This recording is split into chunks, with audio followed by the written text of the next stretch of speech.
আজি হোমেন বৰগোহাঁই জন্মদিন। 1932 চনৰ 7 ডিচেম্বৰ তাৰিখতেই এই মহান সাহিত্যিকগৰাকীৰ জন্ম হৈছিল। এই সাহিত্যিকগৰাকী আছিল একেধাৰে কবি, গল্পকাৰ, উপন্যাসিক, প্ৰবন্ধকাৰ, তাৰ উপৰিও সাংবাদিক আছিল তেখেত। এজন মহান ব্যক্তিৰ স্মৃতিত চৰকাৰেও আজিৰ দিনটোতেই সাহিত্যিকসকলক সাহিত্যিক পেঞ্চন দিবলৈ সিদ্ধান্ত কৰিছিল।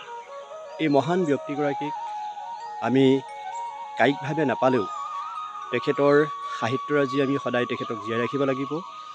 লগতে তেখেতৰ এই পবিত্ৰ জন্মদিনটোত আমি তেখেতৰ এটা কবিতাৰে তেখেতক স্মৰণ কৰিম।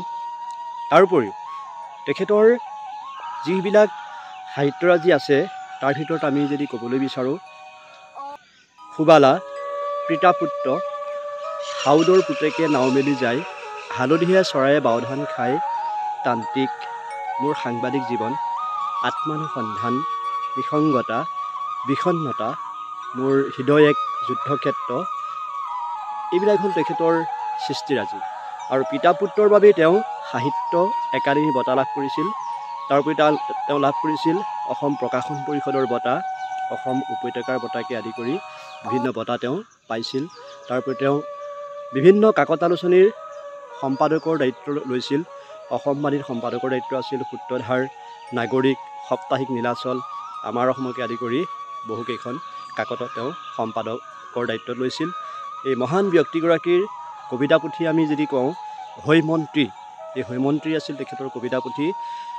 প্ৰজ্ঞাৰ সাধনা আছিল এখন সকলোৱে পঢ়া ছাত্ৰ ছাত্ৰীসকলৰ মাজত বিশেষকৈ পৰিচিত প্ৰজ্ঞাৰ সাধনা কিতাপখন সকলোৱে আজিও তেওঁলোক বুকুত সাৱটি লৈ ফুৰে। এইজন মহান ব্যক্তিৰ এই পবিত্ৰ জন্মদিনত আমি স্মৰণ কৰিছোঁ এটাৰ কবিতাৰ মাধ্যমেৰে।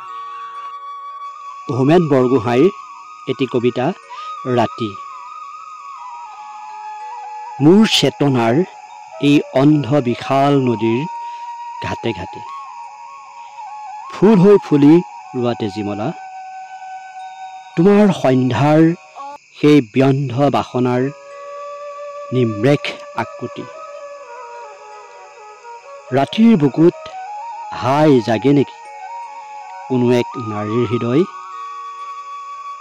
স্থিতিৰ দ্বাৰা কোনো এক গলাফা নাৰীৰ আসংগ কামনা, অনিমেষ স্তব্ধৰ বোবা চাৱনীত সুদূৰ আহ্বান, তন্দা আৰু মৰণৰ। মোৰ চেতনাৰ এই অন্ধ বিশাল নদীৰ ঘাটে ঘাটে ৰাতিৰ নিচান।